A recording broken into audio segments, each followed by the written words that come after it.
The all clear given on the UNC Chapel Hill campus within the past half hour, hours after a warning about an armed and dangerous person on campus. Eyewitness News showing the moment. It appears the suspect was taken into custody. That is a picture that was released by authorities there, and we do have video shot by a viewer that Josh Chapin talked to. Past Wilson Library on the main quad, and I heard this almost like a nuclear alert siren go out, followed by an announcer saying there's an armed and dangerous person on campus. You know, I mean, I've heard it before, and a lot of people thought it was a test. And so did I at first, but then it repeated a couple times, and people just started running. They ran into classrooms.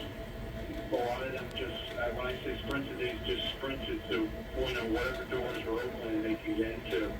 Thankfully, I was able to get into, where I'm living. But I've seen all sorts of cars go by, with helicopters. Now it looks like they're leading the students out. It's just mayhem.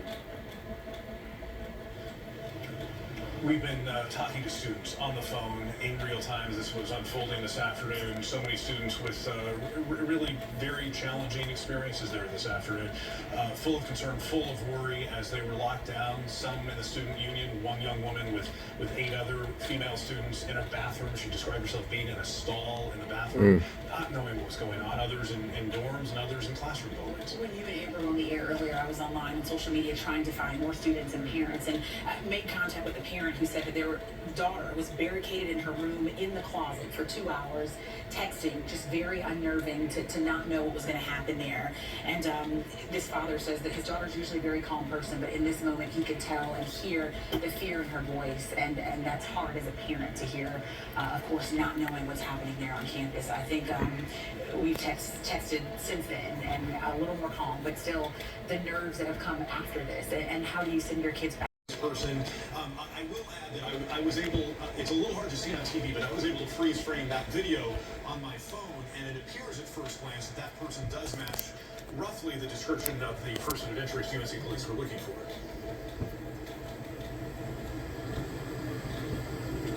Yeah, so Josh, if you can hear me, I'm just wondering if Mario can shed some more light on exactly how this unfolded there in the neighborhood. Seems like Josh might be having a few audio issues at this point. Yeah, Steve, I'm having a little trouble hearing you right now, but the signal is going a bit in and out. But I think you wanted me to ask, or one of our anchors here wanted me to ask you how this sort of unfolded in the neighborhood. You got home and you just saw this form of popcorn? Oh yeah, I was making some pasta. Luckily, my dog saw something in the window, and I was like, ooh, I need to check that out too. So I went with her, and then as I see lurking, some man walking up, seemed super calm, and that's when everything unfolded. You see the cop cars pull up, him detained, sitting on the floor, looking for something. Yeah, it was a lot of them. Gotcha. And Steve, you cut out there. Hopefully can hear you a little bit better. Did you have any other question for Mario as we're still standing here with him? Well, I was just trying to understand. So this person who was detained by police was simply walking down the street, wasn't necessarily trying to hide out, but was just walking down the street, and that's when police decided to take him into custody. And you could see there. Correct. Yeah. Right. You could see there in Mario's video. The yellow sign. Yeah. Right by the yellow sign, he was walking in the middle of the street, and that's why they kind of swarmed in here. Just walking down the street, and it appeared police had a lead on this person, knew who they were looking for, and swooped in. So here's Mario's video again. Josh, we're showing this again for the benefit of our viewers. And so this is as Mario described it. He's there with his dog. He's making some pasta. The dog sees something outside the window, and Mario gets his phone. And we see this here, and you can see this person they're taking into custody around the front of that police cruiser right there. They're patting this person down, first patting down the left leg, then it looks like the right leg. They look under his shirt, and they're very deliberately working to search this person before they put him inside the police cruiser. Josh, my question for Mario, did he know what was happening on campus at the moment he saw all of this happening when he starts rolling this video? Did you know what was happening on campus when you first started shooting the video of yourself? Not initially. I was at work, and so my friends be telling me, hey, something's going on. I see a video of one of them under a table with some girls. Students, yeah, some students. Yeah, I was like, what's going on here? Then later, while I was eating my pasta, I got informed that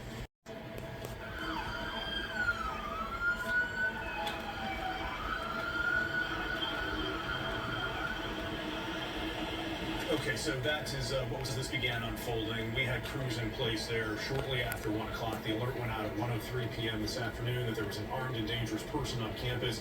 They sounded the sirens on campus. That's their emergency alert system, and an announcement said that there was an armed and dangerous person on campus. They needed to shelter in place. This happened sometime later, where some of the buildings were starting to be cleared by law enforcement. People were permitted to leave those buildings, and that's been a very slow process that continues on campus this afternoon. We're still working to get more about exactly how that process is unfolding. I think hearing that sound, Steve, for you and I, it's a sound that we're used to hearing, being on scenes, covering stories, large stories. I think for some of these students, as they've described, being from small towns, they're not used to hearing sirens like this, seeing the police presence that they've seen on campus today. And you have to understand, when you see officers in tactical gear with guns drawn, you know, combing through buildings and classrooms, you're told to shelter in place, people are hiding in the bathroom. It really paints the picture of the fear that goes into the minds of some of these students that for many of them, they've never... The shelter in place is now lifted.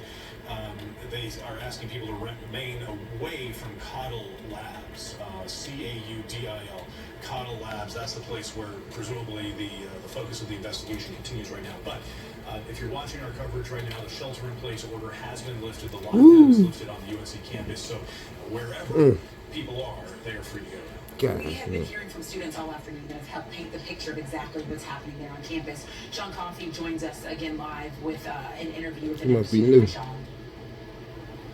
Yeah, that's right. We're continuing to hear from students here at UNC. I'm joined now by Amina. I pronounced your name correctly, right? Amina, you say you're a transfer sophomore here? Yeah, I am. Okay. Can you just walk? Well, first off, how are you doing off this considered? It was anxiety, inducing for sure. It took us a second to realize what was happening. 440 now. So, for me, the scariest part wasn't fearing for myself, but really not knowing what was going on or what we had to do next. Where were you when you got the alert, and walk me through what kind of happened next? I was in Carroll Hall, so we were just sitting in class, and we hear an announcement come overhead. It was a really gravelly, low voice, so it was hard to know what was going on, and then everybody started checking their phones. So at first, we thought it was maybe a drill or something. It took us a while to realize how serious it was, and you could feel in the room, the more and more we realized how real it was. We went from sitting there on our social media to barricading doors. It was kind of unexpected. How long were you in that situation for, and what eventually did you hear? Did you ever hear anything from law enforcement kind of directly? We were sitting in that room for 3 hours. My friends all had social media up, so they knew what was going on. I did not have my social media up. My phone was about to die, and I wanted to be able to contact my roommate, so I did not know what was going on. And there was rumors being thrown around, but nothing concrete, which I don't know if it's anybody's fault. It's just a matter of no one could really be prepared to give the right information in a situation like this, which... How difficult is that when you know that there's kind of rumor mill stuff on social media and you're just trying to figure out as simply as you can in your situation what's happening and whether or not you're safe and your surroundings are safe? I mean, there's no doubt it's difficult. And then, you want to She's have very bright. information, but sometimes I like the way she speaks. You just gotta go with what you've got. What was She's it- not giving when too you much say you information, guys but were just hunkered enough. down, were you guys just sort of locked the door, or were people just sitting at their desks? Sort of Cause describe I heard the one scene. dude on here talking about some Yeah, so there was safety in that. earlier. Yeah, I heard somebody got shot. It was a disgruntled student. 2 doors, both locked. See. And we took some of our tables, put them up against the door, just in case. And when I think back on it, I think it was more of You know what I mean? So it was mixed signals and everybody didn't know what was going on. But she said like she know what's something. I like it better when she Moving talked. forward as a student, how does this impact your thinking as you walk back into the classroom? I mean, how do you kind of go about your business? I'm sorry, and try I'm to deal with talking the about her. Here we go. stressors of being at home? I I can't speak for everyone because I'm one of many students who's going to come back from this in a different way. I know a lot of people are probably going to think about it for the rest of their time at UNC. And I remember like pretty immediately reflecting, how am I going to deal with this? I just want to move on. I really just want to go back to my classes and not feel like it's something we live in, not feel like it's a world where we have to worry about something like that. Yeah, that's right. So I would like to move forward as fast as possible. Good answer. So thank you so much for sharing your perspective. I really do appreciate it. Yeah. Would you mind just giving, it's key to hear your last name for us. You can do it off camera, it's okay. But thank you so much. Steve, Lauren, as you can see behind me here, students continuing to trickle out of these buildings here, traffic backed up on South Road. We're continuing to hear these voices from the classroom. People that lived through this and are sharing exactly what those moments were like. I mean, we heard again sort of the realization that this is sort of a real situation and there was an imminent danger outside, and what it's like kind of processing that in real time is different for everybody, but it's kind of been interesting to see how different students here are handling the situation here. But here on South Road, very much kind of a typical thing, actually, for traffic acting a little bit more than usual, but obviously the all clear here given on campus, so students out and about. Sean, so interesting to hear how she processed this and how she wants to move forward from this. And I think that's a very mature perspective. I said the same thing. It's important to remember that everyone's going to process this and move forward in a different way. But for her, she sees value in moving on and not belaboring this and wanting to go back to class and move on. Yeah, not wanting to feel like she has to go into each setting on campus with fear in her heart. I was right, y'all. For sure. Sean, My favorite school too, Carolina. go ahead, Sean. We lost you for a moment, but go ahead with your thought. Oh, no, sorry. I was just going to say, I mean, I think you hit it exactly. That I think students will process and handle this kind of information and experience differently moving forward. And, you know, I think it's not, I don't think it's an indicator of your maturity level in any sense, because this is an incredibly traumatic situation at its core, but I think it's going to be interesting to see sort of collectively how the UNC community is sort of, you know, able to support each other through this. And we certainly know the Chancellor, Kevin Guskowitz, is a physician by training. Y'all welcome for the video. Physician from the Ahead of time. I mean, from the head trauma clinic. I mean, you know, there's something to see. You know what I mean? But yeah, a lot of y'all seen it, a lot of y'all haven't seen it, but you know, there's something to think about. The emotional needs of his student body, of his campus community, and very much in touch with how people do need to process this. So I know that Chancellor Guskowitz will have a firm grasp on this and really help the community through this. Because I know there's been a lot of death on NC State campus too. To the Chapel Hill Police Department, we have a shot there. Of course, they are probably leading the way on this investigation, partnering with the police on campus there at Chapel Hill, and we are waiting to get an update from the Chapel Hill Police about exactly where their investigation stands at this hour, 4:45, with the situation that unfolded on campus at around 1 p.m. today is when the alert first came out that there was someone on campus or near campus that may have been an active shooter. Shortly after that alert came out, we did receive a picture of the person of interest that they thought was on campus and responsible for. And I forgot what time I think, because I came home about, on campus what time I seen it? on the 6th day of About 2 o'clock, I think I seen it. just got off to a start. Yeah, Chapel Hill Police, obviously great partners with UNC. They respond in lockstep when anything happens in Chapel Hill. They really are great partners for each other there. Chris And there you go. is the town manager in Chapel Hill. He was prior to that, the longtime police chief in Chapel Hill, who certainly is part of this investigation and part of the response there in Chapel Hill. And we may well hear from the town manager and the police chief there at Chapel Hill Police Headquarters at some point. Also, obviously, UNC Police, that is key to all of this and how it unfolded and how the response played out on campus. That was a suspect. Exactly what they know about what happened when they described an armed and dangerous person on campus who was firing shots. Earlier today, Steve, I think you had the chance to talk to a journalist, a student journalist on campus that was sort of outlining how the experience described sort of what that was like for her. And I think a lot of people's frustration becomes in these moments, they want more information. But of course, as Amber was outlining earlier, all the resources are there on campus and trying to make sure the all clear has been given and students can resume their normal activities. But man, I don't know if the word normal is going to be at anyone's vocabulary tonight after All clear today. 6 minutes So ago. the lockdown has been lifted, but imagine what happens tonight. There's no classes, so students don't have to go back to class, and many of them saying they're going to go to their dorm rooms or apartments and sort of just take in the events of what happened today. It will be the subject of a lot of conversation on campus and across the Chapel Hill community as the school system, Chapel Hill Carborough, was locked down as well. So this is the alert, Carolina, that came out at about 4:35 this afternoon that the all clear has been given, that the shelter in place is lifted. But again, Cobble Labs, that's the area that they want people to stay away from. That is the focus of the investigation right now. And really the most tangible part of this investigation that we've been following this afternoon is over on Williams Circle, where we have that video from Josh Chapin, who was there on the scene reporting in, and we could see somebody taken into custody there, and somebody who was getting patted down by police. This right here, We've seen this earlier. is the person who shot this video. He said he We're was gonna watch it again. Just got home, was in the kitchen. The dog started looking out the window and was barking at what she was seeing there. And this is what you're seeing here. This is the end result of a man who, as Mario described it, was walking down the street.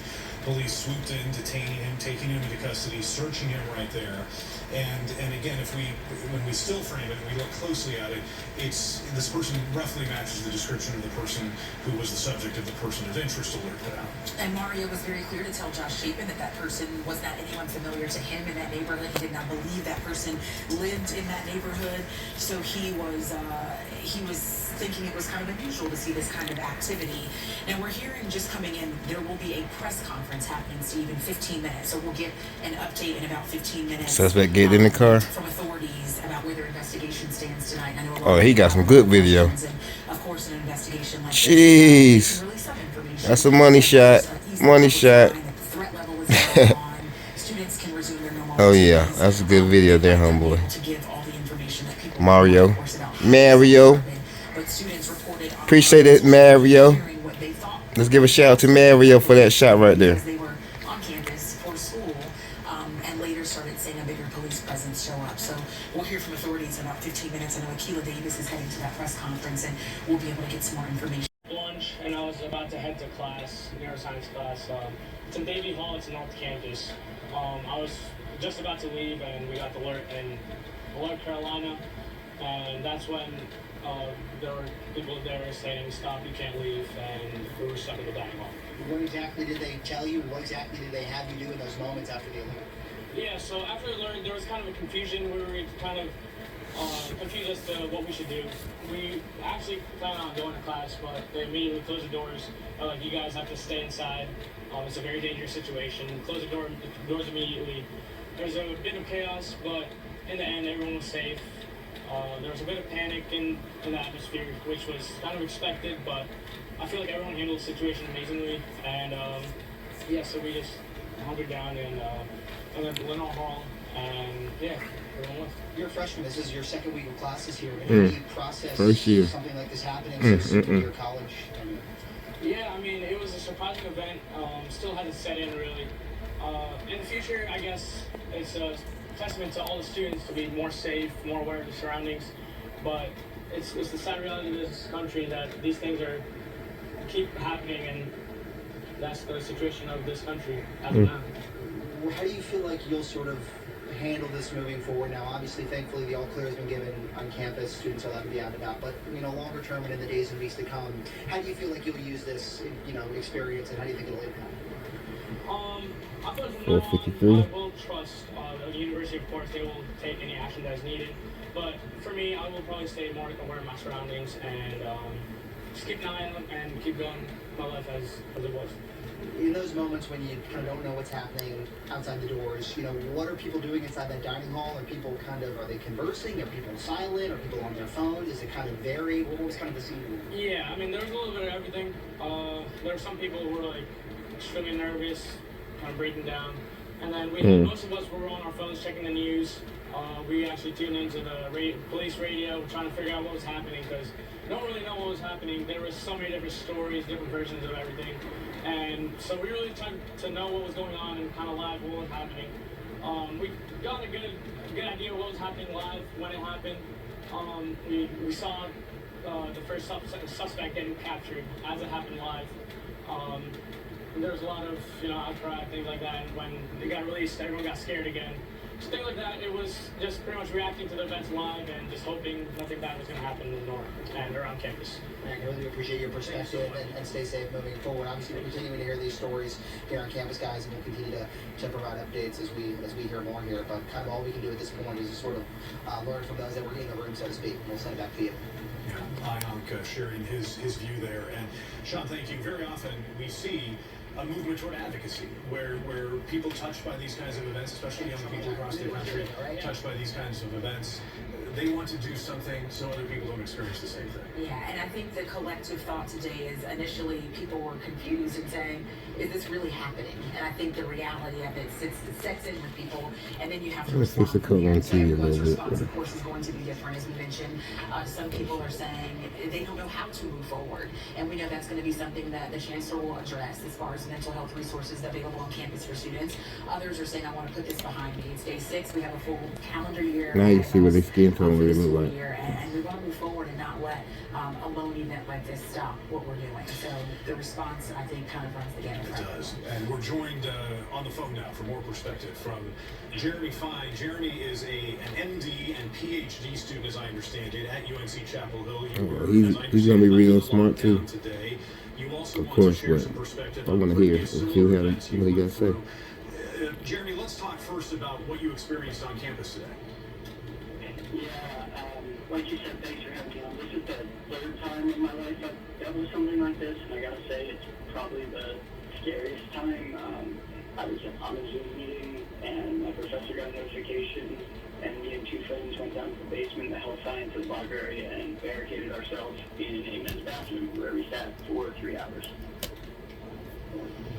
And Jeremy, help us understand, mental health is your specialty. Mental health policy is your specialty. That's what you're studying. You're a student of this. What is your guidance for the people around you at UNC about moving forward, processing this, the conversations that should be happening tonight and in the days ahead? Absolutely. And disclaimer, I'm an MD PhD student, so I'm not a doctor yet, but I'm 4 to 8 years into my program. Okay. 4 to 8 years? That's good. Psychiatry and PhD in mental health policy. My guidance is this.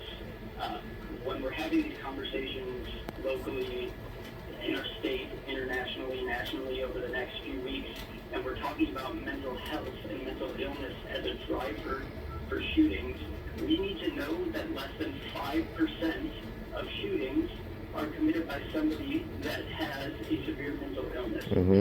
And anybody else who just has what happened? those events are not linked to those mental illnesses, and those happen at the same rate as anybody else in the population.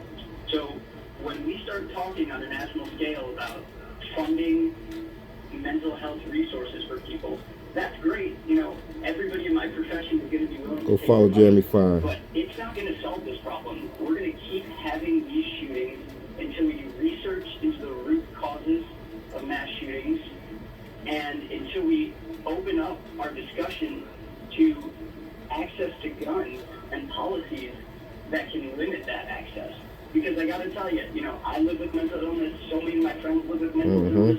When we're scapegoated as individuals who are violent, when in reality people with mental illness are more likely to be victims of violence than commit violence, it really doesn't push the conversation forward. In fact, it moves us backwards. So I think framing a conversation like that in the next weeks, months is going to be vital. Jeremy, very interesting perspective there. I know you said you have dealt with a situation like this before. This is your 3rd incident. You said this one was the scariest. Kind of describe the other 2 incidents that you lived through. Yeah, the first one happened while I was in freshman year of college at Washington University in St. Louis. There was a active shooter on campus. But yeah, I ended up meeting people from somebody looked real suspicious to me. Downstairs in a glassware room because we were in the biggest lecture hall on campus. The next one, I was in a community right next to Highland Park, about to march in the 4th of July parade in Glenview, Illinois. And our parade was canceled and everybody fled. And then a manhunt ensued and we stayed in our homes. They're not going to break. And Jeremy, I'm just curious, what can be most helpful to your classmates there at UNC right now in processing this immediately tonight? The conversations, the discussions, what needs to happen on campus? That's a great question, and you know, support obviously, but I don't know the answer because there right now are no research-based solutions on how to best deal with these in a community. Research on the aftermath of gun violence has been stifled since like 1996.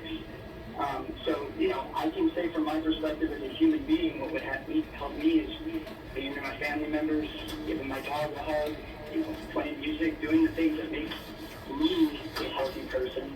But in terms of specific things and recommendations, I wish I could give them to you, but I can't. Well, Jeremy, your perspective is fascinating, and that's an important takeaway as well, that there are perhaps no concrete takeaways other than comforting each other on campus and working together to move forward. Jeremy Fine is an MD and PhD student working toward becoming a psychiatrist and mental health policy expert. Jeremy, we appreciate your perspective here on Eyewitness News.